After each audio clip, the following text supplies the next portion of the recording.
Hey, what's up, stream keepers, and welcome back to my channel. And in today's topic, I actually wanted to share with you guys about something that I have always wanted to share, but it took me quite some time to actually wrap my head around the information that I actually wanted to deliver. It's actually the art of simplicity in an array of complexity. And in this video, I will actually define and share with you guys more about what it really meant. However, before we start, I'm actually very excited today to actually do this video in Taiwan with the family, over here having our vacation. Definitely is a great time for us to be here. The kids and the family is over here. They enjoy the scenery, they enjoy the time together, and of course not forgetting, the stream industry as well.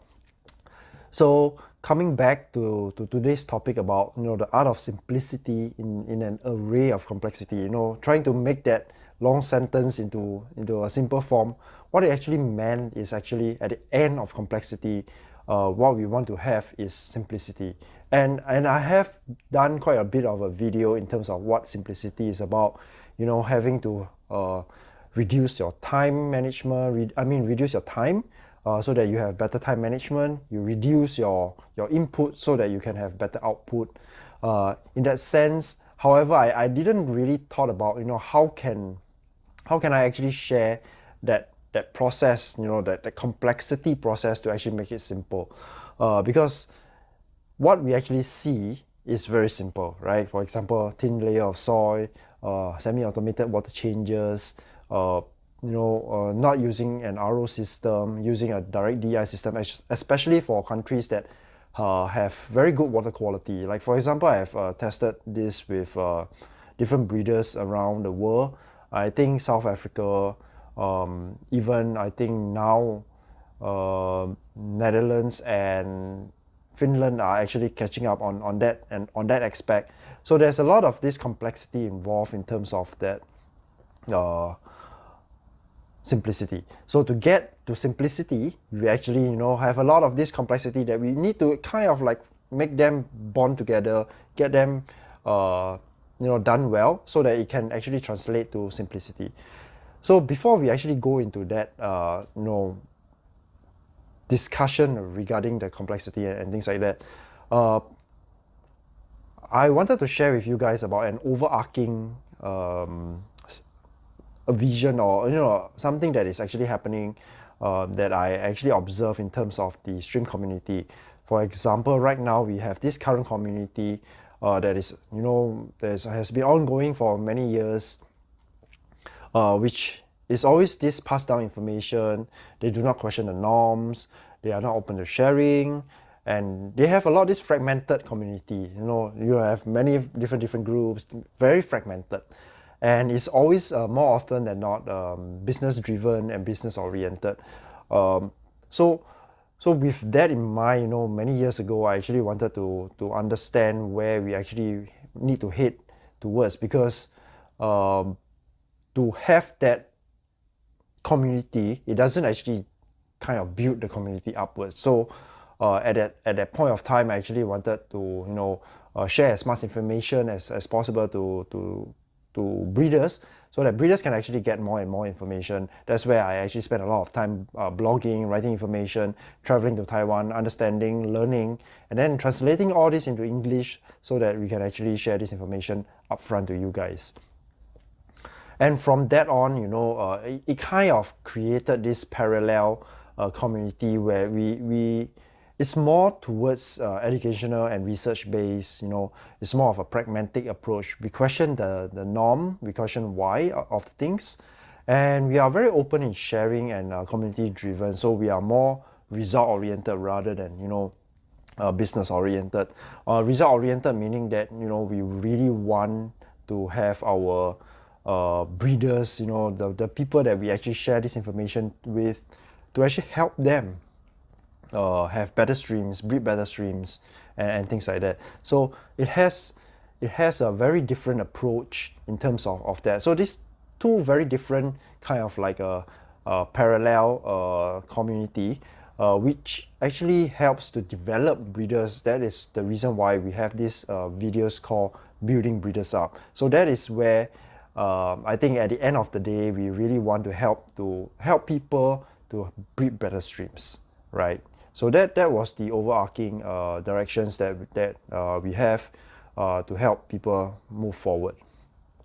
So with that in mind, having that parallel community where we are very open to sharing, where we are very open to questioning why do we need to do this and that, rather than having that passed down information. I think having all this research done, in schools, and with hobbies, coming up with different projects so that they can actually derive their own answers. I think these are very critical information, critical pieces to this complexity, so that at the end of the day we can actually come out with a very simple solution that has done through all these complex adjustments. So there are three things that I actually wanted to share with you guys about this complexity, for breeders that actually wanted to start. And the very first one is actually space optimization. This is something that is very critical in terms of what I actually share with the guys. Space optimization, what does it really mean? Really we are really measuring the floor plan. We are really measuring all the different dimensions of things so that we can really optimize the rack space. Because when you have optimized the rack space, that means the maximum space that you can actually use for that certain location, then from there on, then you can actually maximize the number of tanks to be used based on the tank size and based on the budget involved. So having more tanks definitely will give you a lot more buffer room to actually play with in terms of your breeding methodology, in terms of selective breeding. So with that, we also talk about filtration method.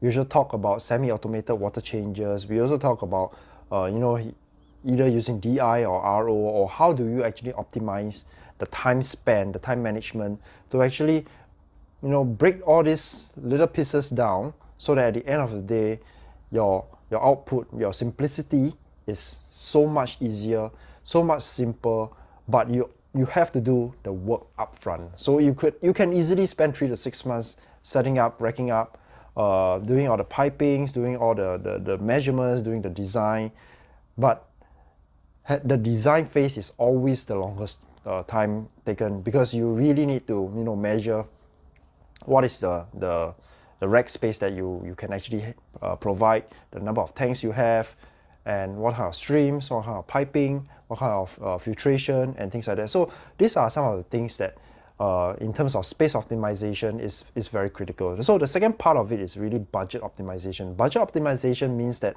with a given budget, what are you actually able to do without affecting the output so much. Like for example, is there a better light at a given price? Is there a better filter? What kind of filters are you going to use? What kind of pump are you going to use? What kind of air condition are you going to use? Chiller, heater, air condition. So these are some of the things that go through the mind of a breeder as we go through that entire life cycle of getting into the stream breeding process.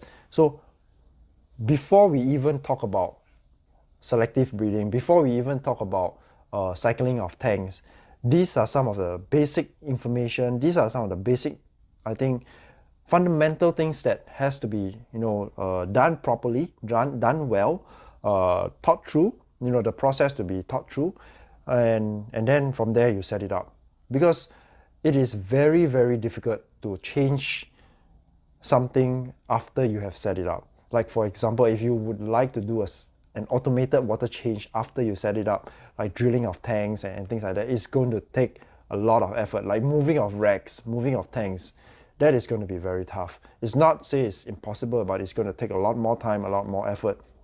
It's more like a band-aid rather than having it done the first time, right? So it is really a privilege. Like for example, if you have a rack space that you can actually optimize, spend time to design, to draw it out, lay it out, not say perfectly, but lay it out nicely, so that at the end of it, you can actually visualize what it's going to be like, how it's going to be like, before you actually even start with the cycle.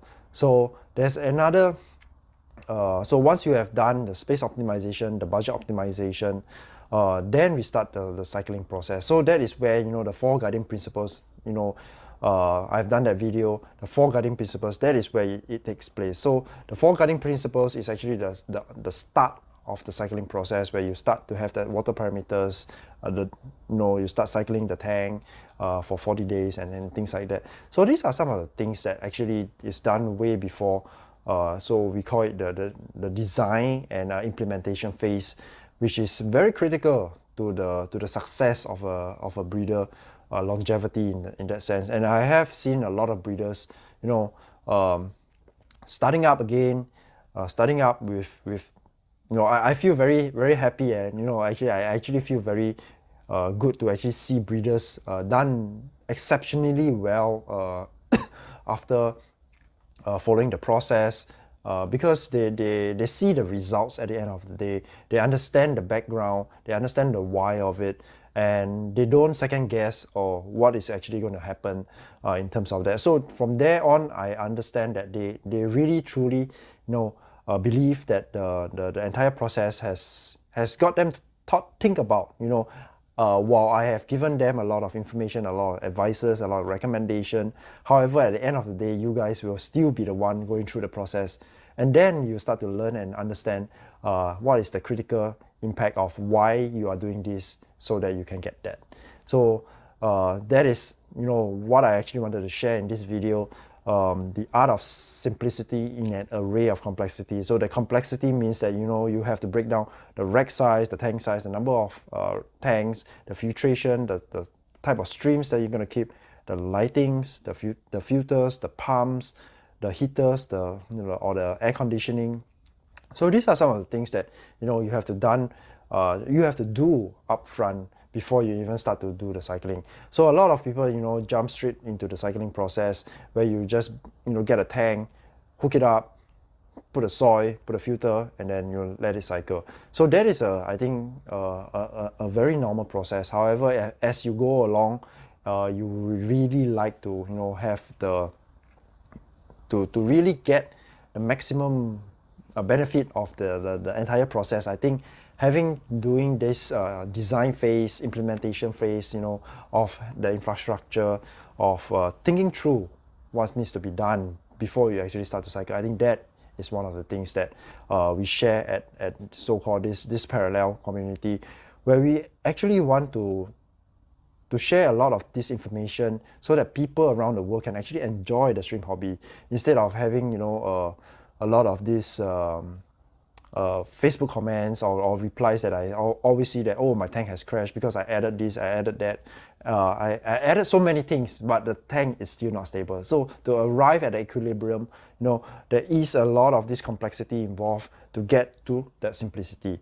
So it does not mean that it is very simple. Yes, it is very simple at the end of it, but however, the process, the way of thinking, the way of doing it is going to be tough. It's going to be a little bit more complex. However, if you follow through the entire process step by step, you definitely get there in time to come. So thank you very much for watching this video. I'm very excited, you know, to do this video in Taiwan. I'll be, you know, going through breeders in Taiwan to actually take a look at what is the industry all about. So thank you very much for watching this video, and until next time, peace out.